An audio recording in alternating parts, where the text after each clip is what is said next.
Okie dokie. Happy Saturday, everybody. Here we are. Happy Saturday. Welcome to our Saturday morning live garden chat. We're so happy to be here with you guys. This is Allison. I'm Sean. We're Hi. Spoken Garden. If you've never been here, thank you, everybody in the chat already that's here. Valerie, Mark, I think a couple other people Kevin's are showing here. up. Oh, Kevin, good morning and from Hawaii, right? I know. Hang loose, man. Mark, we were laughing at your comment here. We're like, what?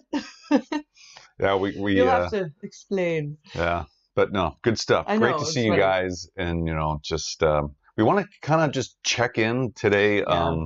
We've been away for a little while, and we were at the Northwest Flower and Garden Show, and we just want to kind of check in and check up. What's up? I know. We just wanted to we thought, what should we talk about today? And we just wanted to hear what's going on in your gardens and what's your weather like?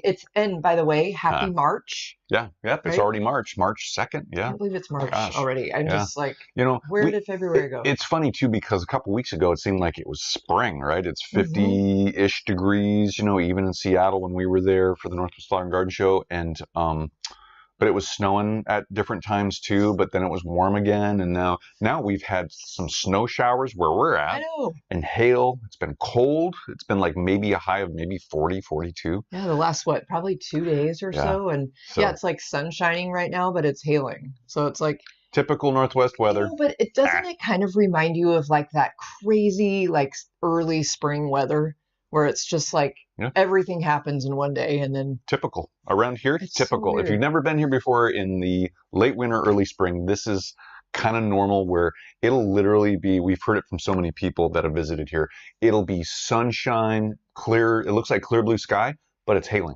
or it's raining. I know. That's today. And it just cycles through. It's really interesting. It keeps you on your toes for sure. It really does. But the good news is there's things we can do inside, right? To kind of get that gardening fix for the day. Oh yeah. Because I don't want to go outside today. It's cold. I want to go outside. I mean, but I want to do a little bit of tree work. We got some kind of bigger, cedar trees around here that need to be thinned out because we've had a lot of wind out here too. So what's been going on in your guys' gardens? What's happening? Yeah. I know. Check in with us, you guys. Mark, what's going on in Texas? Valerie, what's the weather like in Kent today? Yeah. Kevin, how's Hawaii? Yeah. What's going on in Hawaii? Probably beautiful and amazing sunny weather. We would like to be there right now. I know. Yeah. We're coming, Kevin. Yeah.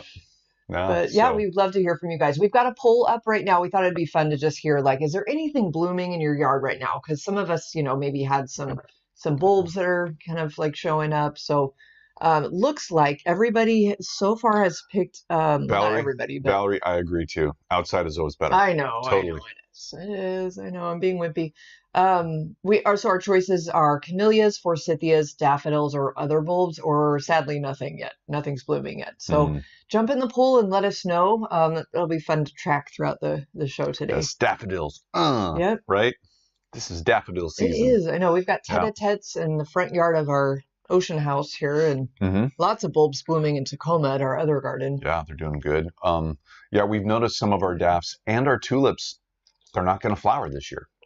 And it could have been from the mild weather before they started growing. They didn't get that trigger of that cold snap, that vernalization that they usually need. So, it's kind of interesting to see.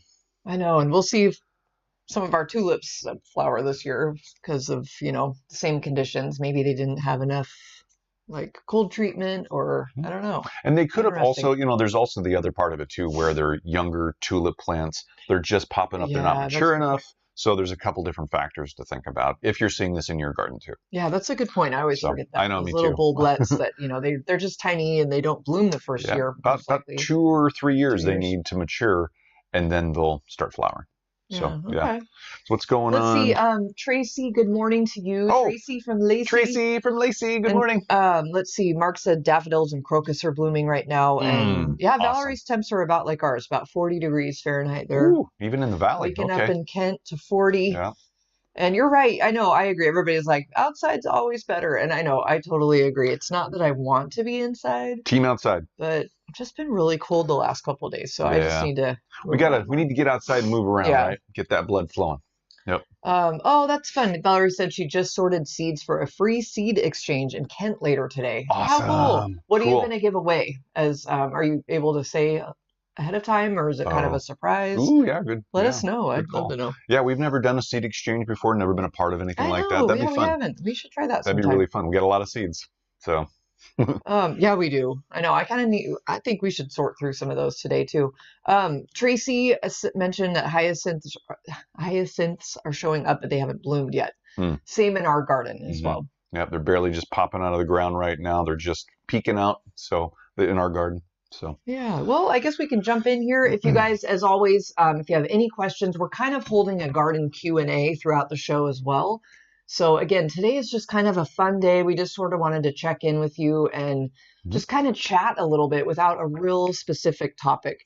We are going to go through some highlights from the Northwest Flower and Garden Show that we attended 2 weeks ago. We presented at it. We were volunteering. Well, not really volunteering. We were kind of working behind the scenes.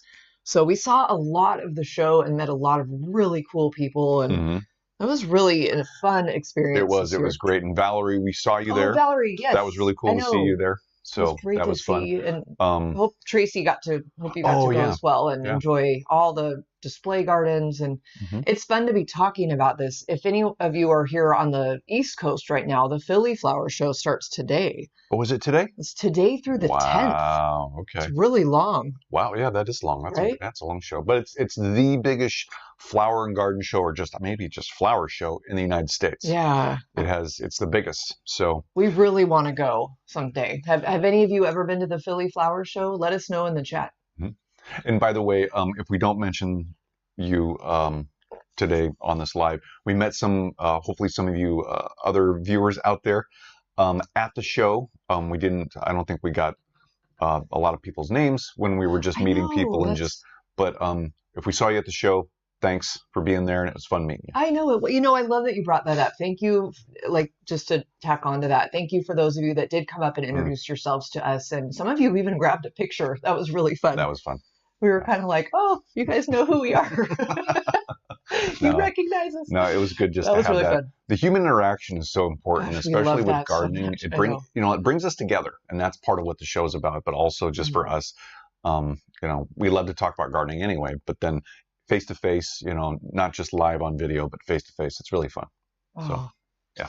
I love that. Okay, so backing up in the chat, so there's some fun stuff. So Neri Ailman from Utah. Hi, Neri. Good morning. Neri said it's really windy there in Utah this morning. Yeah. They've had some crazy weather up and down, like the Sierra Nevadas and what is it? Yosemite National Park had a blizzard. Like they had to shut the whole national park down and tell everybody to leave. Oh wow! Did you see that? No, but Neri, what is that mountain range there right off Salt Lake City? Oh. And it starts with a W. I could actually answer that. It's the Wasatch. Wasatch. I don't know if I'm saying that right. The Wasatch Mountains. Yeah, beautiful. Beautiful. Range, I know. I love how they just sit kind of like Salt Lake and Provo just kind of sit in the bowl, like right below the mountains. It's beautiful there. Yeah. If you've never been to Salt Lake area, you should definitely check it out sometime. Yeah, Neri, when you said the winds, it just reminded me of the Wasatch Mountains. So anyway, I know, that's fun. Kind of random, fun to think about. Travel. Okay, let's see. So Valerie, if we do ever need an assistant for Philly, we will definitely let you know. Sweet. We can all go and just geek out at all the fun displays over there. Yeah. Totally. A lot of people that we interact with in our kind of industry are posting from over there right now, and they're showing all these display gardens, and so I'm excited to follow along. Like a lot of them had commented on our stuff over on the Seattle show, saying, "Oh, we wish we were there," and it's kind of fun. It really hits both coasts. It does. Well, it's the biggest show. It is. Oh, Tracy said she's originally from Philly and has lots of relatives there. Oh, cool. Great. You can. Maybe they can take it. We can stay there. We're going to start planning for next year right now, Tracy. You're in charge of what is it? Of hotel or stays. Yeah, we're going to count on you to set all that up for us, and then we'll all go. Yep, and then we'll all go. Okay, I like that. Kidding. So I'm kidding. I know we're totally. Okay. So okay, let's get started on some of our. We do have some slides to go through with you guys because a lot of pictures and a couple little videos that we're hoping work. Yes. So we'll see how this goes. So, cool. So we're jumping in. Here we go. So, getting our slides ready, you guys. And again, if you have any comments or questions or just want to say hi, jump in the chat and let us know where you're gardening from, what's going on, what's blooming in your garden. We would love to hear more from you guys about that. There we go. Tracy said her family has lots of room. Yay! We're totally kidding. No, that's fun. Oh, sorry, guys. Just a minute. Sorry. Oh, okay. Well, we'll check on the poll for a sec while Sean's getting that. Let's see. Still daffodils and bulbs over camellias. And then nobody had forsythias blooming. And then nobody said nothing yet. So that's a good sign. Everybody's got something. Okay. So here we go. We're shrinking. What a world. What a world. Okay. Sorry. Bad joke. Oh, my goodness. Okay. Here we go. Okay, so garden happenings again. Today's theme, kind of checking in, garden chat, what's blooming in your garden. We want to show you some highlights from the Seattle show, and then any Q&A that you have about gardening for us or anybody in the chat. Definitely let us know. And then we had a couple upcoming events we want to share with you. There's 2 free garden events this month that maybe you want to sign up for. They're both online, so you don't have to go anywhere. So that's kind of fun. If you like, learning and just being a part of that, you might like both of these events. Yeah, totally. So, okay. Let's get into stuff here. There we go. Okay. So, yeah, again, happy March. It's only now, 17 days away. It says up here on the slide, 17 days away from actual official spring. Our last frost date they changed it on us. It was March 21st, I believe, and now is it the 19th? No, the first day of spring is the 19th. No, I know, but I mean when our frost, our last frost date after that. It's still the 21st. It is still the 21st. Yeah. Okay, I thought we were talking about it before, and you said that changed. Oh, I probably misunderstood. I'm sorry. So lots of dates. It's a busy week. It is. It is going to be a busy week that week. So if you haven't checked it out yet, just wanted to bring this up. Your frost-free dates. What are you planting? Are you basing it on that? Hopefully you are. Do you know? Tell us in the chat too if you know what your frost-free date or your last frost date is for this spring. We'd love to know because ours is March 21st, and after that, we can start planting stuff out in the garden. It's going to be fun. I know. I cannot wait. Yeah, some stuff. I can't. So anyway. It's going to be so fun. Yeah, and also we put this up here. Literally tell us what's going on in your garden. Are you doing any projects? I think, Tracy, you were talking about some rock projects before on our last live or a couple lives ago. I know, Mark, I know you're always doing something out in your garden. I know. So let us know. We want to know what's going on, Mark. There's a couple things. Let's see. Tracy mentioned, I might have missed this from earlier, but she's going to the native plant sale in Thurston County Fairgrounds today. That's awesome. Cool. Yeah, we'll have to keep an eye out for some of those in our area. So have fun, Tracy. You'll have to let us know next week if you find any good, good plants. Yeah, definitely dress for the weather. I know. Hopefully it's inside. Valerie has primrose. She said there is some forsythia coming out now. Fun. Primrose, crocus, and still a few snowdrops and hellebores. Awesome. So very cool. And then Tracy mentioned in Lacey, the last frost date is May 6th. Oh my gosh. So you've got a few more weeks, but at least it'll be spring soon, and we can all be happy about that. Yeah, totally. But definitely keep those comments coming. Just let us know. We'll move on to the next slide. Okay. So in our garden. Yeah, this is so crazy. So we actually took this video a couple weeks ago, I believe. It was like right before the show. I think. Right before the show. We had like a ton of new growth coming in already on all of our hydrangeas. I mean, literally all of them. We the ones you're seeing right here on the screen, these are our Summer Crush, Endless Summer big leaf hydrangeas, and then from Bailey Nurseries. Yes, from Endless Summer hydrangeas. Yeah, their brand, Endless Summer. I know it's always hard to keep that all straight. Yeah. And then in the front there, then the black container, that is what I think that's Pop Star. Pop Star. Yeah. Yep. So Endless Summer first in that. Yeah, those two that are in the same container, and then Pop Star is the last one we show there, which is our newest hydrangea from Bailey Nurseries. Oh, so beautiful. Well, except the two Eclipse that we got. We have actually 5 total Eclipse. We got 5, yeah. From First Edition's Trees and Shrubs. Yep. Brand. So those Eclipse, so they're a very dark leaf, almost black, and that's why they're named Eclipse, because Eclipse of the sun, they're just really dark leaves. Beautiful. And so anyway, so we're going to be showing those in upcoming videos. So stay tuned on those. And then the picture in the center top of the screen, that is actually that's the hydrangea we had in our last video we just released, I think it was yesterday, and on YouTube here. And so that was Allison's mom's hydrangea that we moved maybe about 30 feet. It didn't have to move that far, but we literally had to get it up out of the ground and put it in a different spot. It's going to get a lot more morning sun in that area, and then afternoon shade, which is typical for hydrangeas up in our neck of the woods here in the Pacific Northwest. So anyway, so that's what that picture is. Yeah, that was fun. We were like blown away that all these hydrangeas had so much growth, and it was we think due to like this early kind of warming, that we had like throughout the whole yard for like more than a week or two, and everything just sort of woke up, and now it's kind of cold again. So we'll see what happens. I think it'll be okay too, though. But these pictures, yeah, like Allison said, these were right before the Northwest Flower and Garden Show, which was February 10th, yeah, this was 11th, and so, excuse me, and so we've been back to our garden, obviously after the show. I think it was last week. Yes. The hydrangeas are leafing out now. They're even more open than you see here in the picture and in the video. So crazy. Yeah. A couple things in the chat really quick. Mark said he's got hollyhocks, foxgloves, verbascum, and larkspur coming up, and awesome. He needs to do some weeding. Woo! Okay. Don't we all? Yeah, I know. We have a lot of weeding nonstop, man. That's great. Those are beautiful plants to have coming up. Tracy's going to plant some blueberry bushes, and she's wondering when is the best time to plant blueberry bushes this year. Probably spring. We've never really grown them before, so like our experience with blueberries isn't that great. If you're going to plant them, dormancy for production plants, if you plant them, from my understanding and my experience with other types of production plants, planting while dormant, transplanting while dormant is okay. It's not going to be that big of a deal. Even when they first start growing, usually dormancy is best. Most trees, whether they're conifers or just deciduous, just trees, ornamentals, or fruit trees, dormancy is really good that's kind of the best time to transplant them, plant them out in your yard. You can still do it in the spring when, if they're starting to leaf out a little bit or they're waking up. The thing you don't want to do is get too far into the spring or the summer and wait to transplant them while they're already leafed out and they're starting, they're developing, they're growing those flower buds or they're in flower.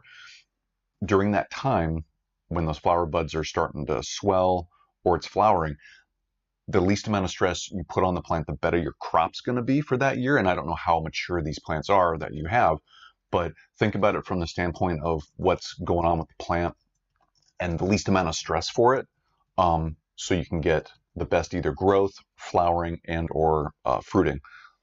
So just some things to think about. If it was me, if the ground's not frozen at your house, Valerie, put them in the ground. Get them in there. Do everything you need to do to, mulch, raise them up, bring them down, whatever you got to do. If they're on a slope, get that berm around them on the one side so they collect water when it rains, and so those roots stay nice and moist. And so, yeah, that's what I would do. Yeah. So. Okay. Hope that's helpful. Yeah. Hopefully that helped. Yeah, and I was just actually responding to Tracy mentioned that she really wants to get an eclipse hydrangea this year, and they're out in the stores this year. Oh, they are, yeah. So this is like year one. They've already won a bunch of awards. Oh. They have, their cranberry flowers with the dark foliage are just stunning. Beautiful. And I was just mentioning to Tracy from us that we're really excited to design with it. Mm-hmm. We have 5 of them now. We actually picked up 2 more at the show, so we have kind of a little collection of them that we've been hoarding. I'm excited to mix them with the hydrangeas that we have in our containers right now. So put these eclipse in new containers, put them around and by our hydrangeas we have now with the bright green leaves. Definitely, and get that contrast. Oh my gosh! Well, and I'm really excited. I hope you like this idea to underplant with the eclipse hydrangeas with like a bright green kind of trailer, kind of partial shady type thing. Maybe even just not a creeping Jenny because that spreads everywhere too much, but maybe even a potato vine, or I don't know. There's something I just see like the dark and the bright together, kind of like you said with the containers. But I almost want to like add it to the actual container or something white. I can see that. Yeah, I mean I'm down for trying. Kind of looking for ideas. So. Something we got to think about too is when you have those perennials like the eclipse or any deciduous or evergreen perennial in a container, and you're going to add like some other plants to the periphery of it to really to give it more body, to give it more texture or depth or whatever, or color. Just realize, this is real general, but it just popped in my head. You're going to need to water it more. You're going to need to fertilize it more. And because now you have more than one plant getting those resources. And usually the annual plants they're faster growing, they're faster flowering, so they're going to need more resources a lot faster. So it's just something to consider on top, and the inputs you put in, and plus adding those new roots into the root area of where the hydrangea is going to be. The roots even below the ground are going to be competing. So just think about space above and below ground, because you don't want to impact negatively any of those plants. So no, I'm glad just my 2 cents. I know, and I need to listen to the horticulturist here, but I also I see us I want to design our containers to be a little fuller this year instead of a lot of mono plantings that we currently have, because we're keeping everything in these containers to grow them, to get them really healthy and big so we can later transplant them into our new home eventually. But I could see us putting an annual in and then taking it out. I mean, it's going to come out anyway. But I don't know. Maybe we'll see what we can find and see if that would work. Totally. Also, Valerie said it's not hoarding if it's plants. It's a collection. And I love that. Thank you. Okay. Yeah, totally. Totally agree. Yeah. We're not hoarding hydrangeas. It's a collection of hydrangeas. I don't think we're ever hoarding anything. I hoard sometimes. So in this part of the conversation, talking about what's going on above the ground and below the ground, I'm more and more now thinking myself about that competition below the ground when we're putting more plants in one container or close together, even with weeds and such. It's more in my mind these days of, that competition below the ground that we can't see. And it makes me want to grow some plants in like see-through containers with those root systems so close together, and just see what happens. And then just monitor the plants for that stress and that competition. It'd be a fun anyway, it's just, well, you don't see a see-through container. That's kind of that's not something we normally have in the garden, because that's allowing too much sunlight into the roots in that area, right? That's true. Well, and I'm not saying I want to do that for all our plants. I'm just saying I want to be able to monitor that. So maybe it's something where we have a see-through container and then we wrap it in black, like black plastic or something, or black plastic bag. Get that. Make sure the sun doesn't hit that. Give it the protection like you see in these pots right here. But anyway, I just want to be able to remove that cover and look in there and see what's going on. So anyway. That's I know that. I love that idea. It sounds like a fun idea. So yeah, you guys are probably getting sick of that slide. Let's move along, man. Let's look at the bulbs, which a lot of you guys have already weighed in that a lot of this stuff is blooming in your yard already. We have in the little video, it's just a little loop of, we've got the hyacinth coming up, kind of like you mentioned, Tracy. Actually, that was probably 3 weeks ago. And the last time we were in our garden in Tacoma, one of them was already blooming and it's bright pink. Yeah. That one in the middle there, that looks like it's more, it's further developed. Thank you. So that's kind of fun. And then tulip leaves, those aren't going to come up till probably closer to end of April, maybe May. We'll see how soon those will be up. Or the flowers, I mean. Yeah, it might be sooner than we think. That'd be interesting this year. Definitely. So, yeah, definitely. But yeah, you can see all the different bulbs that are coming up. We've got the grape hyacinth on the right-hand side of the screen, showing a couple of those on the top right that are flowering now, and then some in the lower right area there. They want to flower, they just haven't gotten there yet. But the other side the other thing is that blue container with the grape hyacinth. I think you transplanted those into this last year, and they might not flower this year. It was a really quick fix because we needed to get them out of somewhere else. I can't remember. Well, you really packed them in there too. So there could be some other things going on with that. But yeah, so we might not see flowers from them. Well, and I know, and I kind of apologize for that because I did not mean to leave everything in that blue container. I'm kind of covering it with my picture there. But that square blue container, we usually plant calibrachoa or petunias or something in it and let it trail. And I would like to do that again. Oh, that's right. This was a holdover pot. It was a holdover pot, and I forgot about them. And here they are. Yeah. So we have daffodils blooming. We forget about a couple things sometimes out in the yard because our mind just goes to the next project, the next project. I'm totally guilty of that. So we'll see. We'll call it an experiment. Experimentation. We'll see what happens. The bulb experiment. The good news is we have grape hyacinth literally everywhere. We love them. They're so cute, and they little tiny bulbs.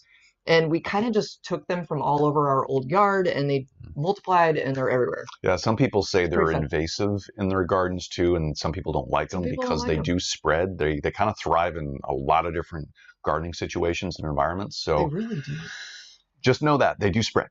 They look so cute with daffodils, though, especially those tete-a-tetes, because they usually come up about the same time. And something to know about grape hyacinth is they're, in our climate anyway, in the PNW, usually their leaves will actually pop up in the fall. And a lot of newer gardeners get really nervous because they're thinking that their bulbs are randomly blooming, but the leaves will just literally stay green all winter, and then they'll, as you can see, they're popping up now. So that's kind of fun.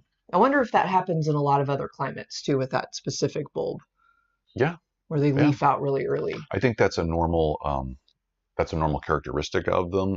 Under certain situations, more extreme situations, they might not do that to conserve energy and their life cycle. Okay. But I think in general, they're generally known to do that. Okay, that's cool. I need to learn more about them. Yeah.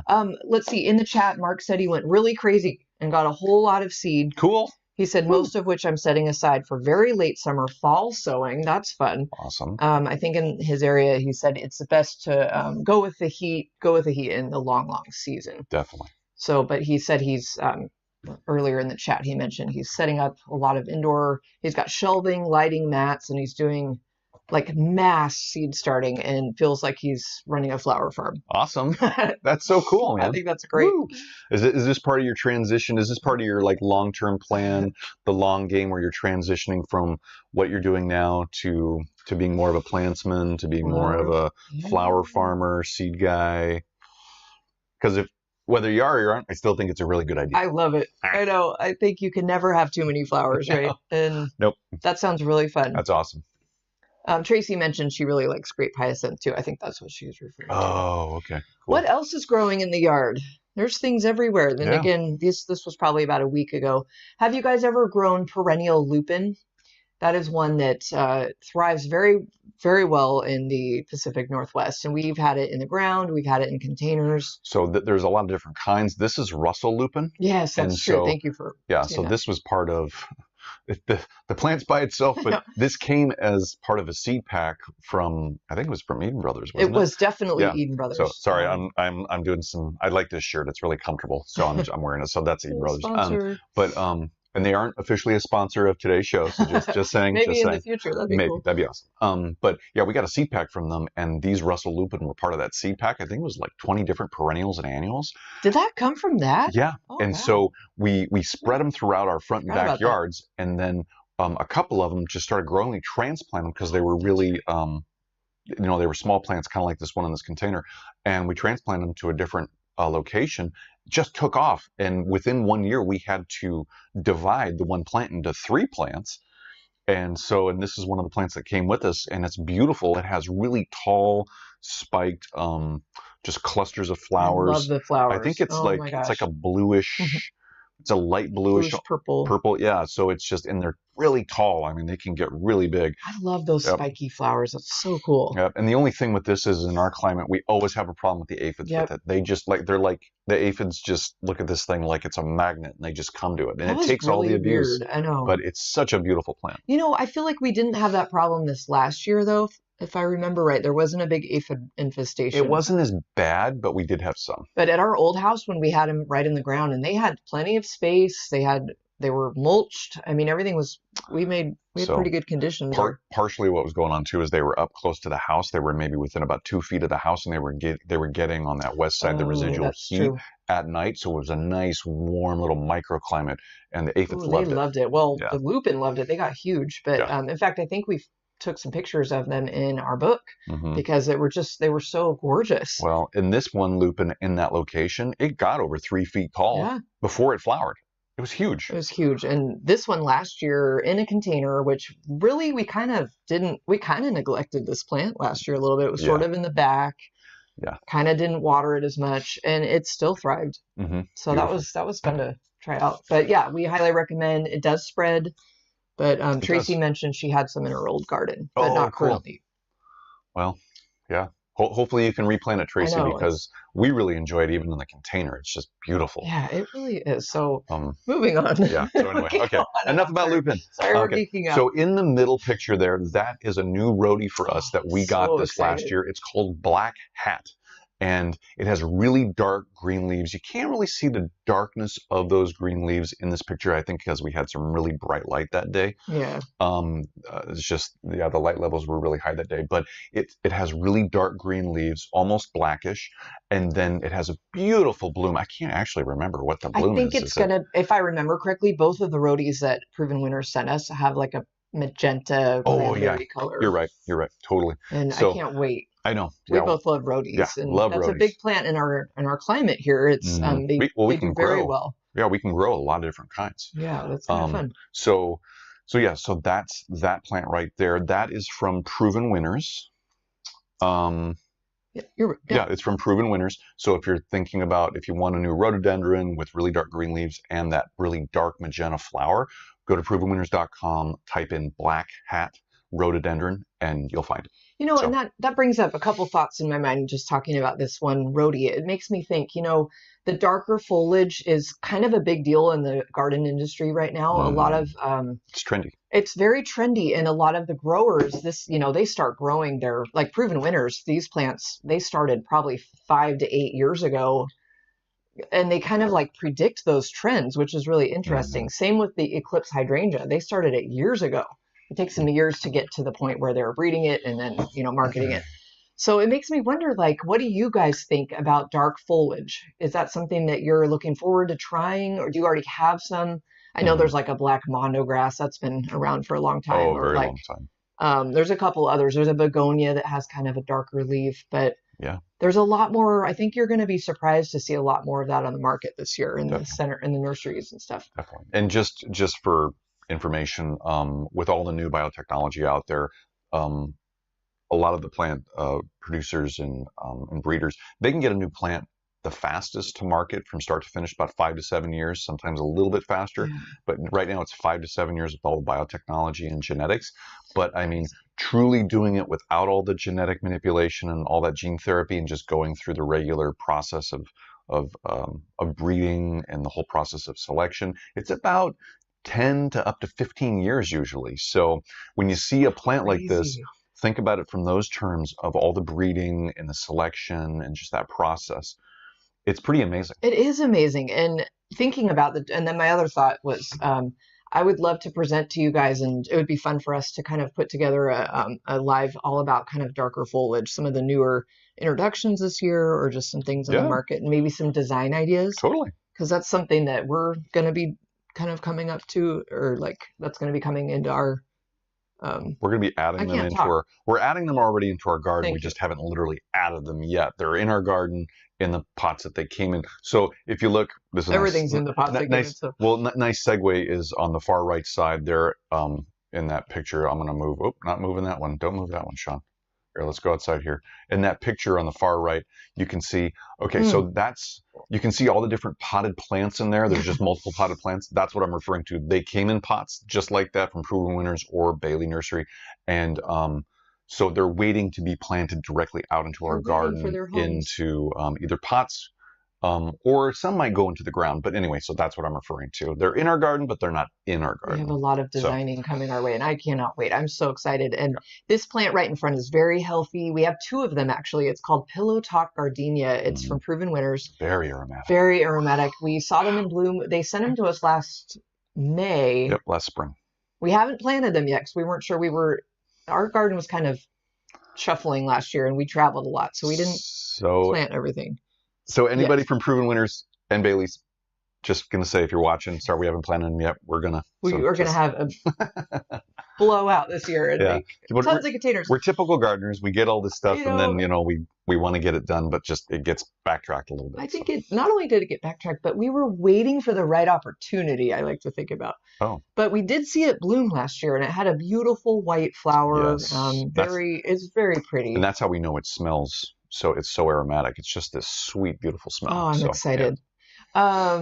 So pause on that really quick. Mark has a really good question in the chat about seed sowing, and he admits, he's like, seed sowing's not really his huge strength, but he said in typical fashion, he's just throwing himself into it head first. Cool. Which is the best way to do it. Yeah. So he's wondering if, I would say you'd be able to answer this, if he can keep seeds for months and months in the refrigerator. He's afraid it might be too much.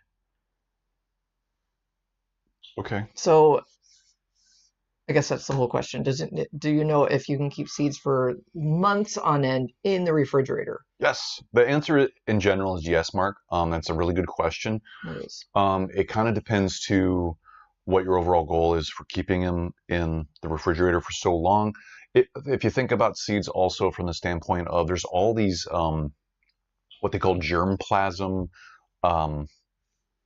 like locations throughout the world where they literally take different crops that we need for survival as humans, and they place them throughout different parts of the world. They're germplasm storage facilities or whatever, and they literally keep them in cold storage for years.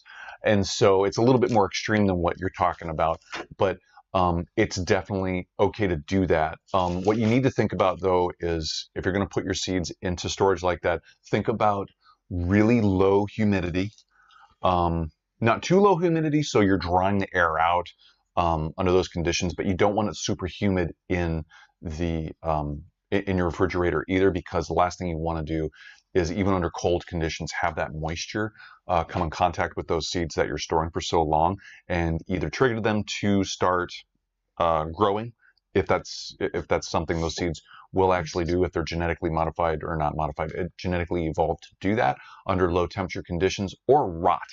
So it's kind of a balance. I don't know the specifics from past that, what temperature and the humidity you need, but offhand, but I know there's people that have done that. And so it's definitely possible. Maybe a relative humidity of around 65, 70%-ish. And think about it like that. And then definitely cold, definitely dark. Keep your seeds anywhere from, 35, 40 degrees, maybe up to maybe 50. If you can do that, that temperature range, because refrigerators don't constantly keep one set temperature all the time. There's a little bit of, it's like our heaters out here trying to keep the house warm. There's a range. It goes, it gets it hot, or in this case, it gets it hot out here, and then it turns off, the heat does, and then the temperature slowly goes down this time of year, and then it kicks back on. So there's a little bit of a range for that. Same thing, just opposite for the cold in a refrigerator. Okay. So anyway, probably way too much information. I'm trying to get better about that. Out a little bit? But great question. That was a good question. That's cool. That's really cool. You're thinking about doing that. I imagine you were meaning to save them until kind of the fall, possibly, or maybe he has a different plan for that. Yeah. So, all right. Yeah. Let us know how it goes. Totally. I guess, do some more research if you're not sure, but let us know. Yeah, that's really cool. Yeah, Mark. that's cool. Awesome. Hopefully that helped. I know. Yeah. Let's move forward. He said to keep them cool. Oh, wait, there's more. Okay. Wait, let's see. We're reading. Sorry, I'm reading. But maybe we can get the next slide ready. I'll do the next slide. Let's see. To keep them cool, since they must. There's a little emoji in this. I can't read that word. To keep them cool and dry until they're sown in late September. So. Oh, good. Yeah. So you said it. Yeah. That's why I was kind of wondering if that's what you were. Yeah, Mark, you should be good to go, man. Just keep them under that temperature range, like I just said, and try and make sure it's not, your refrigerator's not pushing in the moisture. There might be a way, if you have some refrigerators will let you do that, some won't. So just keep that in mind. Yeah, good call. Okay. Yeah. So cool. We were so excited to show you guys some things around the show from the Northwest Flower and Garden Show, and alas, we really didn't have time to take too many pictures. Not really. We did go live twice, right? Yeah. The first live was a little shaky and kind of a mess, so we actually unlisted that one. Sorry, that was my fault. No, I actually had in a hurry, and we were really excited to. I had a lot of coffee too. There was coffee. I had a lot of coffee. We had a lot of coffee, period, or tea that whole week. There was a lot of caffeine that week because we were kind of running around. Yeah. But we wanted to show you some of these. Sorry, you were just going to say something. No, go ahead. Some of the pictures and video we're going to show you are the ones we took, but there were a couple that we borrowed from friends that tagged us in posts on Instagram, just so we can show you some different things. So, back to, so pause on that. So Mark's saying in the butter container, you just don't hear much about that kind of thing. He's wondering. Yeah. Huh. Yeah. Yeah, you're right. It's not a lot of, there's not a lot of information out there sometimes on these things, and that's, yeah. Yeah. So, Okay.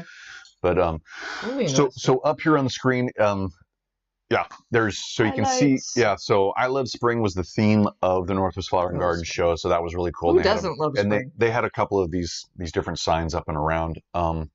And then, so that's on the far upper left-hand corner. On the far upper right-hand corner, we've got, that's us up on stage. That was was that the root pruning? I think that was, I don't remember. That was the root pruning, because I can see the plants in the containers. Oh, okay. So, excuse me, that was the root pruning DIY presentation that we did. So it was really funny too, because I think Tracy, I think you were there, and you actually saw us cut in and saw off. I think it was Valerie, actually. Oh, sorry. Oh, sorry. Yeah, it was Valerie. I meant Valerie. Sorry. And so you saw us cut into those roots of, I think it was the hellebore. And if you remember, there was a lot of. I know, everybody kind of. So that was kind of fun to get that reaction. Situation to watch a hoary knife just cut off the bottom third of a plant. It's kind of like, what are you doing? Yeah. So just anyway, for some context here, the Northwest Flower and Garden Show is very heavy on education. They have, I think there were over 120 speakers from all over the world. I mean, there were people from England that came in that we got to meet. That was really fun. We were lucky enough to be asked back to do we love doing the DIY stage. Yes. So that would be like a live demonstration, obviously. And then they have like the seminars where you present with just like a PowerPoint. So we've tried that before. It was fine, but we really prefer the DIY stage. So, because we get to interact. It's just so much fun. And not only, we don't want to just promote what we did the whole time. Not at all. We met so many, we saw so many of our gardening friends there, and then met a whole bunch of new people. We got to meet and see again Michael Perry, Mr. Plant Geek. Oh, I know. He's and Allison, so much fun. Allison got to interview him for our live on Instagram. Yeah. And he actually had a display garden. Do we have a picture of that? We do. We have one coming up in a minute. Let me see. Oh, that's we'll get to it in a sec. We don't want to get ahead of all this. Okay. Excuse me. So, So anyway, but yeah, it was really fun to see that. And then, yeah. So anyway, but we got to see a lot of different people, and it was really fun, again, being a part of the Northwest Flower and Garden Show. So it really was. And so one big thing about the show, similar to the Philly show, is the Philly Flower Show I'm referring to. They do, designers come in and make these incredible display gardens. Here we go. And they literally only have 4 to 5 days from start to finish when they need to be finished with their display garden, done. So it's amazing. Yeah, so the Northwest Flower and Garden Show starts on a Wednesday, midweek, and so prior to that Saturday before, all of these different groups come in, or companies come in, and they do these build outs. They start on Saturday and they go Sunday, Monday, and then on Tuesday at noon, they're done. They have to stop. So it's like 3.5 days. Oh, wow. That's even less than I thought. So they have 3.5 days to start completely from scratch on concrete floor, build up framing and different things with, you can see, I mean, they're using, and a lot of the material is natural. The middle display garden, that's a real stump. That was so cool to see. That was actually, it was deconstructed from out in a forest where it was found, an old growth forest. And they recreated it back in this display garden. So everything you see here is all live, natural material. So anyway, it's really cool to think that people have 3.5 days from start to finish to get something like these done. And if you want to see more of that, we did the live that we did during that week. I think it was Thursday or maybe it was Friday. We walked around. We showed a couple of the display gardens. We literally walked through them, and that was one of our last lives we did here on the channel. So if you want to see more of the display gardens and see us walk through and hear some of our descriptions of things, check that video out. I know, that was a lot of fun. We were really not awake when we did that, but we just wanted to show you guys as much as we could before it got super busy. Coffee. So coffee, tea. But these are just some highlights. And both Tracy and Valerie are weighing in. They had a lot of fun. They said cool. the education was awesome.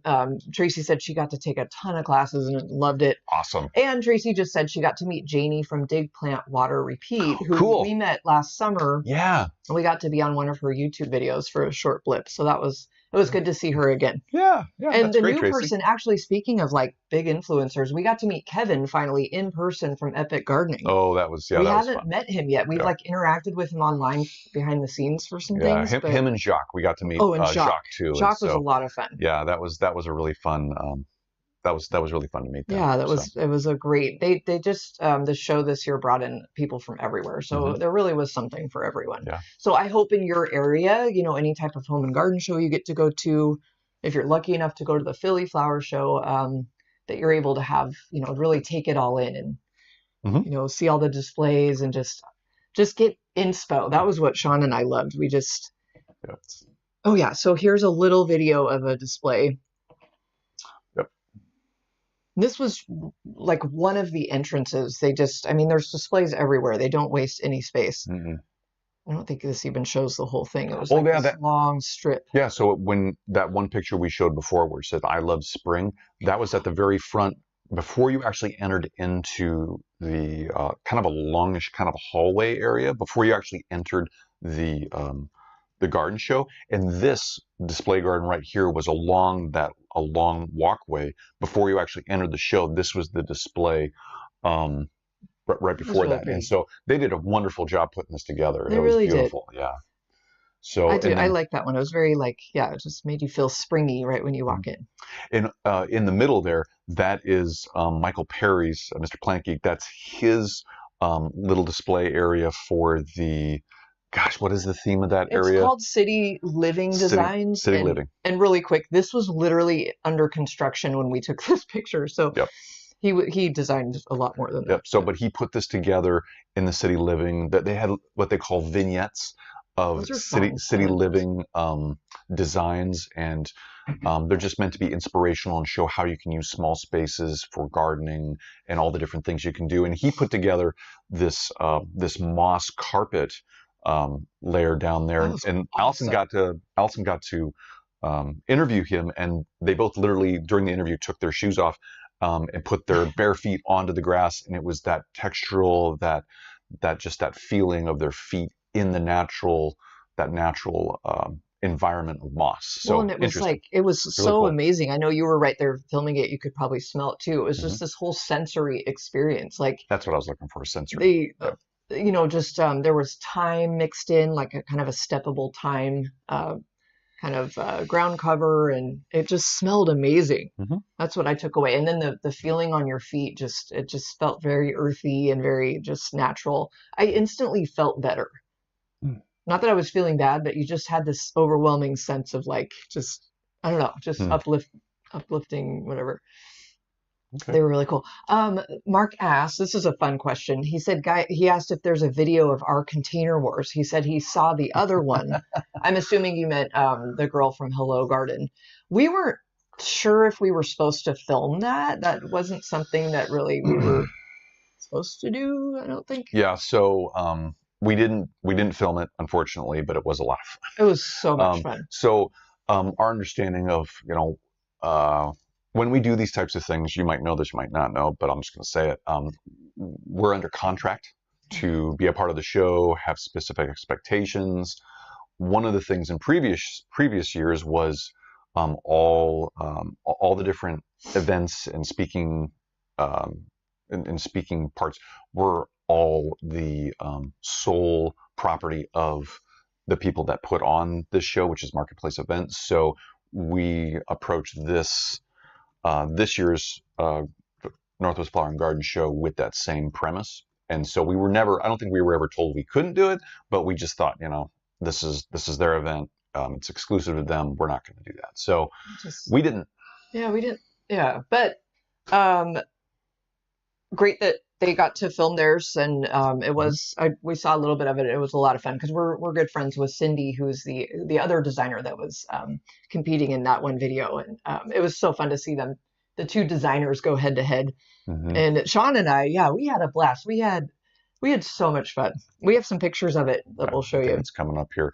Yeah, and if you ever get a chance, really quick, you guys, if you ever get a chance to, it will, I guess, not get a chance. If you want to have the opportunity to get design tips and tricks and different ways to design your garden containers, Cindy Funes, she has her own YouTube channel. I don't think she's released anything yet, but it's called Garden Revelry. And that's her channel here on YouTube. Yeah. And definitely keep an eye out and keep checking back for any new videos that she has coming up, because she's going to start doing that. And she is literally an expert in container gardening here in the Pacific Northwest year round. And she's got years of experience. She's awesome. So I wanted to say that real quick. I love that you brought that up. Great segue, because she designed the container on the left that you see there with the kind of orangey reddish colored container. Now, we thought that was really fun because we saw a lot of designers throughout all the display gardens designing with little Myers lemon trees. That was kind of a thing. I wonder why. I didn't hear why, but it is fun. And you can see the lemons right there. That's really fun in that container. Yeah, Cindy did an amazing job. That's really cute. So, yeah. And some of the other containers you see there in the middle of the screen, then also on the far right, not only the plants are beautiful and just the combinations are amazing, but the containers themselves, pretty much all the containers in the show were from Crescent Garden, and they were a big sponsor. They were the biggest sponsor of the show, and so all those containers were from them. So if you see a lot of the pictures from us or other people on YouTube about the show, that's where a lot of these containers are from, Crescent Garden. So we're having a little video problem here, it looks like. But hopefully it'll let me keep going. Sorry guys, we're looks like we're a little glitchy on the video. That's okay. I'm gonna turn some of these other slides off if I can. Yeah, so we definitely took away some container design ideas. I loved the mixing of the two azaleas right there, and then there's like a hardwood in the background. So that was a really fun way to design. And then there's a couple hydrangeas mixed with like some euphorbia and daffodils in the other video, or the other container. That's pretty cool. I think I might have fixed the problem. We just had too many little videos going all at the same time on all the slides that we've had, so I turned them all off. So hopefully that'll be good for what's going on here. I can see already that we've got a better picture. So sorry about that, guys. Cool. Okay, so what's next here? I think this is Container Wars. We'll just kind of run through this really quick. Yep. So, yeah, we got a quick selfie right at the end of the show because we forgot to get a picture in the beginning. And Allison officially won, just to let you know. She's still the reigning queen between us, squaring off for Container Wars. Basic tie, though. It really was like they take this noise meter and they measure the decibels in the audience. So they have everybody clap for Sean, clap for me. It was like 2 decibel difference. Yeah, she got me by 2 decibels. It was so barely they still gave me a ribbon. You might be able to see it there in the picture. But really, Allison won. Well, the reigning queen. Thank you, because one of the containers I designed it didn't even finish, and all the like daffodils flopped over and whatever. Well, part of it was too is some of the shenanigans of our Container Wars. She was busy up front. On the stage with Marianne Benetti, who is the MC of the Container Wars there at the show. And so they were doing their thing up there. I was behind her. She couldn't see me. And I snuck over and stole one of her Eclipse hydrangeas right out of her container. And so that might have contributed to not being done with that particular container. But however, before we even started, I had already like colluded with the background staff. They conspired. We conspired. I hid all the hydrangeas from Sean, so that's another reason probably why you stole. Yeah, I didn't have any. I stole them all. They were all gone from my side. From my side of the stage where all the plants are. I didn't have any hydrangeas, and I thought that was a little odd. It didn't really click with me that you had gone through and taken all of them. I'm sorry I hid all the hydrangeas from you. I'm sorry. Yeah. But one fun thing, so the top right picture are the two of the containers we designed. Sean's is on the left, mine's on the right. We actually got to bring mine home with all the plants in it intact. So we're pretty excited to design. We're probably going to take most everything out and kind of repack it because it's planted kind of willy-nilly right now because it's like this timed, it's like a container game show practically. Yeah. So anyway, it was a lot of fun. Yep. So, okay, let's move almost just a couple more slides, you guys. Yeah. Thanks for sticking here with us. And then, so yeah, this was fun. So we got to hang out on the far left there. We got to hang out a couple times at the Crescent Garden. That's me. Allison's behind the camera. I'm waving at the camera. That was at the Crescent Garden display. It was a huge display, a huge area that they had. And so, funny thing, a really amazing thing too, they've been designing this garden furniture for years. And at the show was their rollout of officially announcing and showing their new garden furniture. So we got to sit in it and check it out and use it. So it was cool. Yeah, it was pretty comfy. They're calling it In-U, like in-out, I-N-O-U, something like that. Mm-hmm. But yeah, we kind of hung out at the Crescent Garden display a lot because we know a lot of the staff there. We have friends that work there. And yeah, there was Barbara. And then there was, the owner, Paula. Yeah, the owner, Paula, who was just the nicest person ever. Yep. So down to earth. And then there was Maria, there was Robert. Yeah, there were a couple. Yeah, a lot of nice people. A lot of great people there. So yeah, and if you look on Instagram, I got to race Barbara on the caster wheeled saucers that Crescent Garden has for their large containers.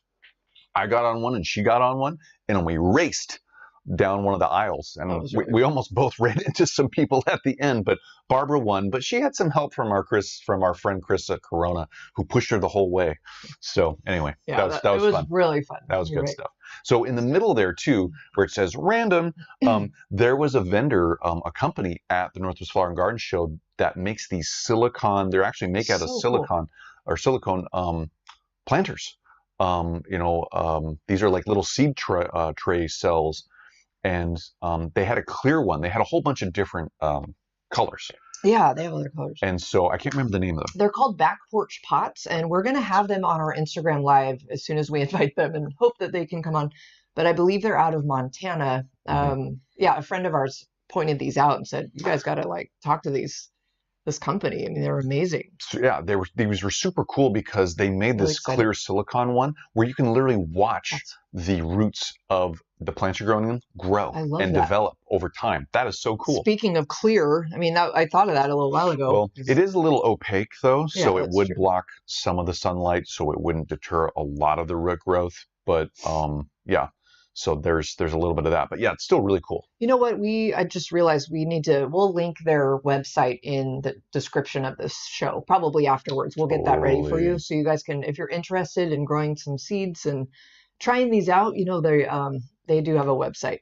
Again, they're called Back Porch. I think it's just backporchpots.com. Let me check. And really quick, while Allison's doing that, I'm going to move us over on the screen there. And there she is on the far right screen. She's literally standing in the moss with her bare feet, getting that sensory feel of just being in moss, but also in that vignette of a small space garden on somebody's patio in the city or some urban or suburban area. So, yeah, we were talking about a little while ago. That was really fun. Yep. So okay. Cool. So I think that kind of concludes our show. We just wanted to share that with you guys, and our only wish is that we'd had a little more time to get some more video or some more photos. But you know what? It was such a wonderful experience that it was, I'm not going to worry about that part. No, not at all. I mean, and so really quick too. So these are the two upcoming events going on fairly soon, actually, this month. So first up is the Authors Talk Gardening event, which is on March 7th, and it's free. And it's 4 different book authors that are going to be talking about not only their books, but also how they like to garden, where they garden at, their garden journey, and then mistakes, along with a lot of other things that they've done out in their gardens. So that'll be fun. And then, so just thinking about, if you're interested in learning about dry climate gardening, that's one of the authors, our friend Noelle Johnson. In fact, we have her book somewhere around here. It's over there. It's in that pile. Let's see, who else is coming? There's so Jeff Rugg will be there. Jeff Rugg, Lorraine Johnson from Canada. And Jenny Rose Carey. Oh, Jenny Rose Carey, the Ultimate Flower Gardener's Guide. But she's an East Coast gardener. I think she's around Philadelphia. Yeah, she's something like that. She's a big part of the show. But she's been gardening for many years, and she has a beautiful garden out there on the East Coast. And so can't wait to see her and Noelle and everybody else there at this Authors Talk Gardening event on March 7th. So yeah, you guys should definitely. We'll be there. yep. Yeah, we'll be there. Just learn more. We won't be talking. We're going to be in the audience attending, just a part of the group. Learning and taking it all in. It'll be fun. So, and then, did you want to do that? I'm sure. The Great Grow Along. If you haven't heard of this will be year 4 of the Great Grow Along. They started in 2020. Yep. Right at the pandemic time, when everybody was home and looking for things to do. So this Great Grow Along brings together speakers from all over the world talking about gardening, just various topics.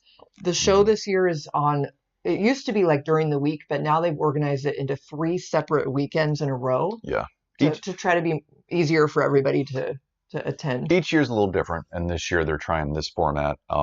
It's going to be great. Yeah, I know. Yeah, it's going to be amazing and fun. And so not only are there talks, not only are there presentations that happen, but there's also interviews after the talks. Now, this year, I thought they might be doing it either before or after. I can't remember which way they're going to lay it out. But there will be an interview of the presenter during that time of what they're presenting and then about them. And so not only is there presentations, but there's interviews too mixed in. Which so is it's really fun. Really fun. Yeah. We're going to be able to interview and be a part of that kind of on the moderator side of things. So that'll be fun. And then we're going to present a session about native bulbs, which some of you in this area may have seen us talk about already, but we're going to extend the native bulb talk to the whole U.S. instead of just the PNW. So, so it's going to be really fun to learn more about that. Well, and to be to be a part of something like this. That's just really fun. It's such a great show, and it's free, and it's just so much education. So if you're looking to get ready for spring and just